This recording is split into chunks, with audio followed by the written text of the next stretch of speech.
Eto mga boss, isang batang babae nagsulat ng salitang help sa may puting kotse.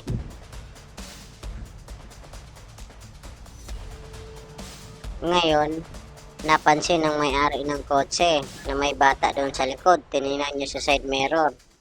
Kunwari, nilalapitan ng isang lalaki para sabihing mag-ama sila, pero hindi. Ngayon, nagduda yung lalaki, lumabas sa may sakyan niya, tinignan yung likod at nakita na yung help.